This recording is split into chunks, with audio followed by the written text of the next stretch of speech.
here. Does the is it showing up for you, Danielle? Perfectly. I can see everything. Lovely, lovely, lovely. So let's dive right into it. To set the ground rules, I'm thinking it's probably going to be like 20 to 30 minutes. We're going to kind of go through these three forces. Hopefully you're going to walk away with a thorough understanding of the three forces. I'm going to give some real life examples from my own personal experience, as well as a few from client experiences. We've got a ton of them, so I'm really going to try to, not ramble for too long. And we can always pick it up later if need be.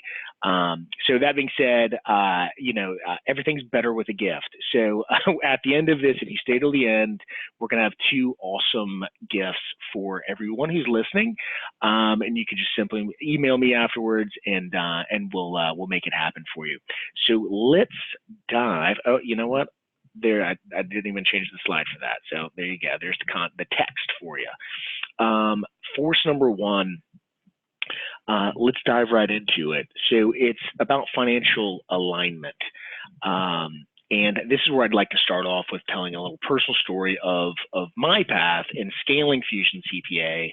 And I guess what it is be an okay time to also mention that our firm was the only CPA firm listed and honored by the Gator 100, which is the University of Florida's top 100 fastest growing Gator-owned, Gator-led companies in the world, having been in business for at least 5 years.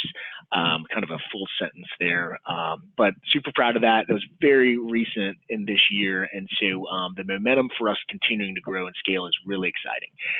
But to share a personal story of our let's call it journey of escalation, it kind of began with this slide, right? Financial alignment and strategic reinvestment.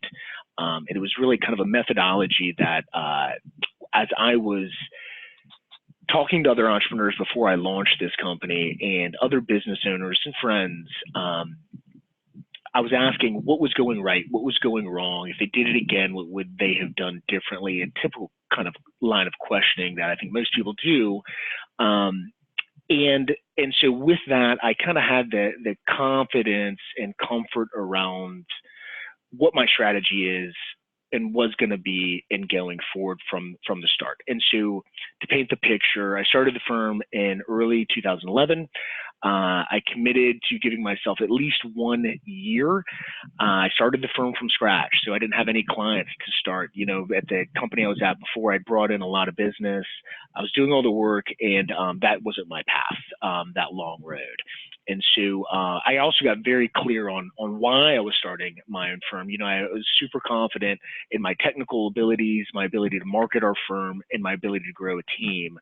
But I also knew for sure, for a fact, and it's probably like a lot of people who start their own firms, that I didn't want to be working 12 hours a day, 7 days a week, and wearing forever 5 hats.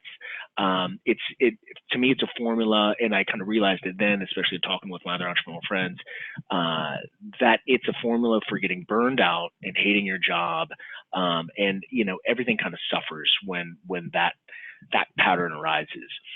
So in that first year, I tried to start, and this is going to be a theme throughout this conversation, I tried to start with the end in mind, and that meant as soon as I possibly could, reinvesting and hiring really our first full-time team member, CPA, obviously because we're a CPA firm, but it's going to be applicable for any business, whether it's a law firm, e-commerce company, advertising agency, et cetera. But my goal was to hire for my first full-time person off of our organic cash flow in the first year. And I felt that was going to be truly the only way that I could build the firm that I envisioned, by reinvesting and delegating and teaching as quickly and as early as I possibly could. And so I think that's a lot, as I said, about what this conversation of the forces of scaling is all about, starting with the end in mind. So I think this is this little personal story, it's a perfect transition into doing just that. And so let's talk more about the details of financial alignment. And when I'm thinking financial alignment, it starts with financial forecasting, starting with the end in mind, as I said, and then during that process, it's almost like a come to Jesus moment of sorts of what is it you want? What are our goals here? What are our financial goals in building this company? Is it, and we want to think about it 6 months from now, 12 months from now, 18 months from now, 5 years from now. And what is that timeline, right? What are our financial goals within that timeline? And then boom, we're able to work backwards because we have a vision, at least from a numerical standpoint, of what it wants to look like. Everybody's accountants and CPAs should be helping them with this process. It's not an easy process to get down on paper in Excel. If you don't have a CPA that's doing that, ask them. I'm always here as well. Call me, email me if they're not able to have that conversation with you.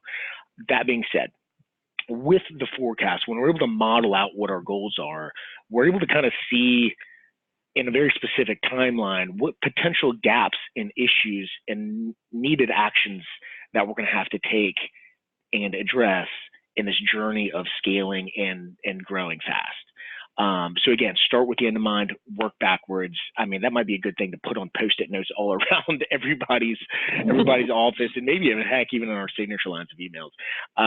But it's a big deal. So let's see here. Next thing I got on is tax budgeting.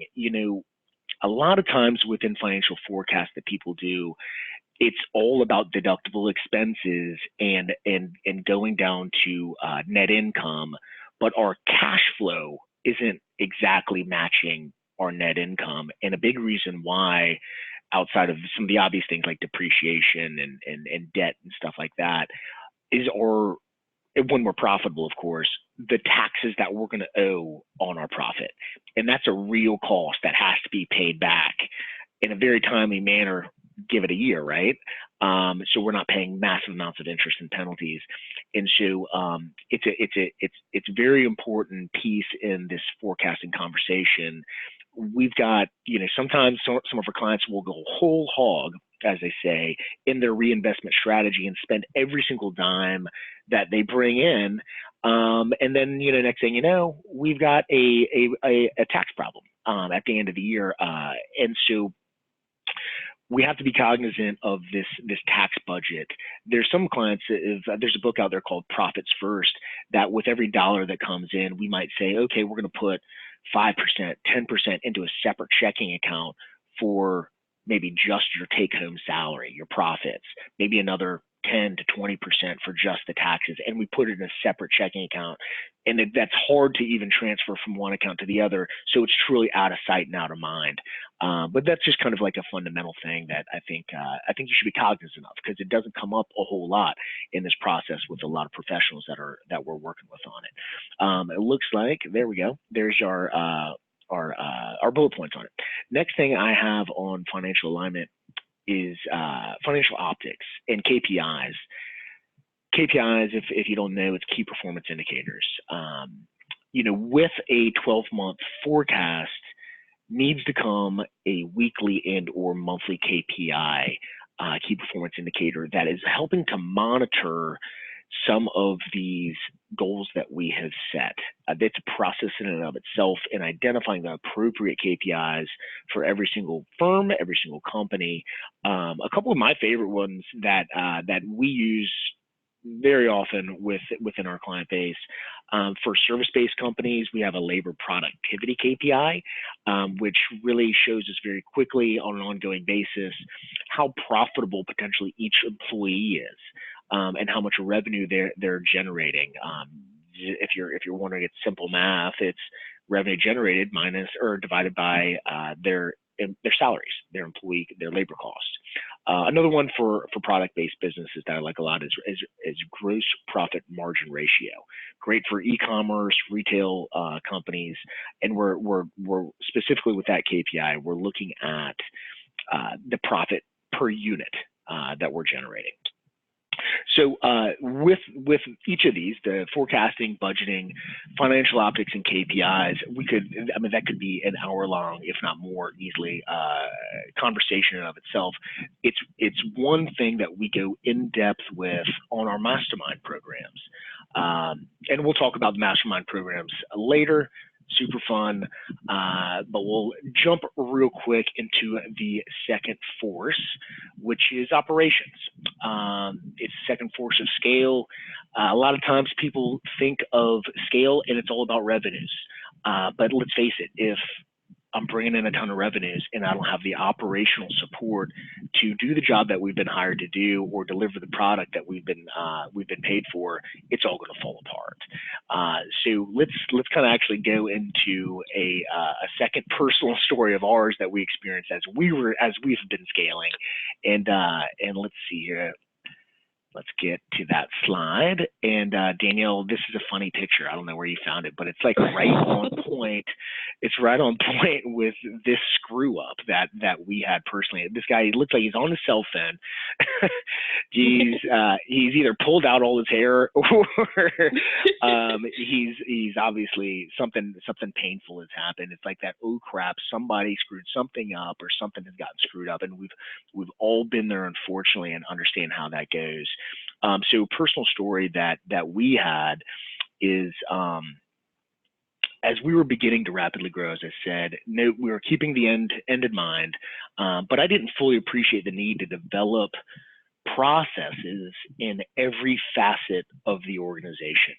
And I think it's really kind of weird sometimes for smaller company entrepreneurs, 1 to 3, 1 to 5 employees, to think about their venture as an operation, but it truly is. Doesn't matter how small or big we are, we have different facets of this operation that have to be addressed. And this is another theme, I think, throughout these conversations, continuously and constantly.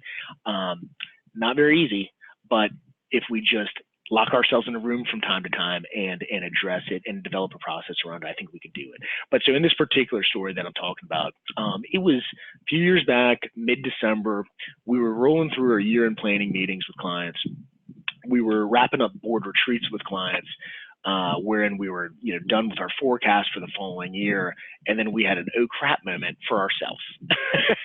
we were looking at a ton of work, come the turn of the year, January, February, March, going into tax season, and I'm one to, I'd rather be overstaffed than understaffed, so we can be best in class in regards to customer and client service. And so our backs were kind of on the wall. We needed to hire somebody, and I realized that I had not had a consistent pipeline or process for bringing on new employees and talent, and we needed to hire fast. And we just, as I said, we didn't have a process for it. So we did the basics. We engaged a recruiter, 25% of annual salary kind of recruiting fee, posted on job boards, reviewed resumes, background checks. We ended up hiring a CPA with what seemed like a stellar resume, and our conversation seemed solid. But then fast forward 6-7 weeks later, and we realized that this individual was just not a good fit whatsoever. And I'm surprised I'm not pulling my hair out right now, just continuing to think about it. But the cost, that was highly costly. We had recruiting fees that, we essentially lost. But then we also had massively valuable time that was lost. Not only myself, but managers and staff that, we all kind of dedicate time in getting to know a new hire and trying to bring them on board and make them feel comfortable, learn the processes of our company, et cetera. Well, that was lost time. And so it's super expensive. And so then trying to take the positives from the negative, fast forward to our next hire, and we nailed it down. We have a beautiful process for technical testing, personality fit, culture fit, reference checking, et cetera. But we had to build it from scratch, and we had to do it, at some point. So that again is kind of the process of building processes around every facet of the organization. So that's a perfect segue, I think, into our second force of scale, and that being operations. So let's go into there. We actually have a couple monikers for what we think about from operations. TMA, tracking, measuring, and adjusting from an operational standpoint. And then HR, RTR, recruit, train, retain. So when I think about track in the operational standpoint, again, it doesn't matter if we're, we're consulting on various IT projects, or we're doing cases as a law firm, the same principles apply. So in track, we've got to ask ourselves how and who is overseeing, documenting, and tracking when cases and projects come in and when the target completion date. I'd venture to say that a lot of the listeners aren't even doing that. They might have some kind of, I've seen Excel spreadsheets, of when a project comes in and we have a huge list of, but how long have they been there? Is there any clarity that? And so then we'll look at measurement. What's our success rate of meeting, if we have them, the internal and of course external client expectations and deadlines for when projects are coming in and going out and being delivered and completed. And then finally, we have adjust. So once we're able to track and measure these guys, we want to be able to take our findings back to the team and have a discussion depending on what the results are from tracking and measuring of how are we going to get better. If we did it perfectly, great. Let's keep it up. Let's document it and roll forward. If we didn't, what did we do wrong? And let's look at each of our processes. Hopefully, we're all doing the same thing, but of course, there's going to be some outliers there. And so maybe we can learn from each other there. But again, I'll say it again and again and again, operations is all about processes. We can bring in all the business we want, but if we're not meeting our client expectations, we're kind of chasing our tail. We're just going in a circle. And thinking about human resources, we've got RTR, recruit, train, and retain. Each of these have got to be consistent and ongoing. And I think as I laid out my personal experience, that was huge. Now we have a phenomenal process of a really long tail recruitment process within our own firm. I think the last couple of hires we were having conversations with, Danielle, what do you think? Like maybe the last year or 2 years, we were really kind of getting to know each other, the skill sets, the culture of if we'll kind of communicate in a similar manner and treat people the same way. That's something that you have to kind of, I think, be very intentional about. And so we're not making bad hires. And bad hires, I mean, let's face it, it makes us all look bad. Nobody wants to be in that position. And I think, again, that applies to companies. It doesn't matter if we're 1 to 3, 1 to 5 employees, or 10 to 20. We're all kind of going through this up and down. And so it's all applicable. But I could share a ton of these personal and client stories on each of these. But again, we have a short period of time. But we dive really deep into these topics at our mastermind programs, which again I'll mention at the end, where our participants, whether it's groups of just entrepreneurs and various different kinds of companies, or just groups of attorneys or e-commerce entrepreneurs, at our mastermind programs, we're walking away with tangible plans to kind of execute on these 3 forces. And here's some experience sharing. So I think it's really impactful. So that kind of gets us into our marketing and sales force, the third force of scale. And so guess what? I'm going to tell another story. And so if nobody's objecting, aka Danielle, I'm going to just jump right into it. And so let me go here. All right. So this particular sales analysis story that I'm going to share is one of my favorite. Not too long ago, it's a client of ours. He owns a mortgage refinancing business, and he called us up. He was frantic. And was super stressed. You could tell just over his voice. It was about him feeling tight on dollars. As he actually said, Trevor, man, I feel like I'm just swapping dollars.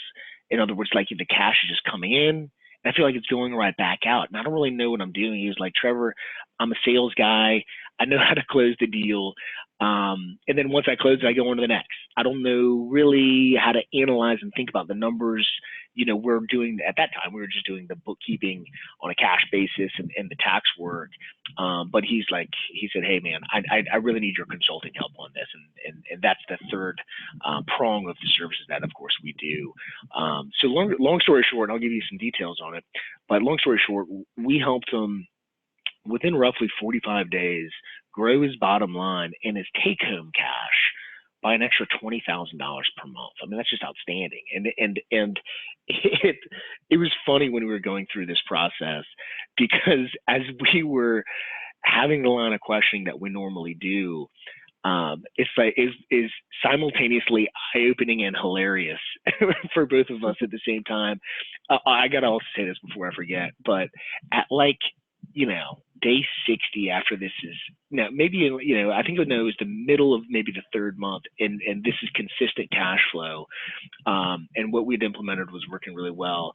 I was like, I won't say his name, but I was like, hey man, by the way, you're making a great amount of excess cash. Don't go buying that Rolex you were talking about. And of course he did. He told me, he took a picture of it and sent it to me. I'm just banging my head against the wall. You got to save that money. You can make more on it than the Rolex. Anyway, so how did we get there? We started with analyzing his sales and marketing efforts, and what was specifically driving his sales, and what was the associated costs of driving his sales. So he had a large advertising spend, and funny enough, he was, I think he was marketing on 4 main platforms, mediums, websites. But one of them we found, for every dollar he spent, he was generating $15 in top line gross revenues.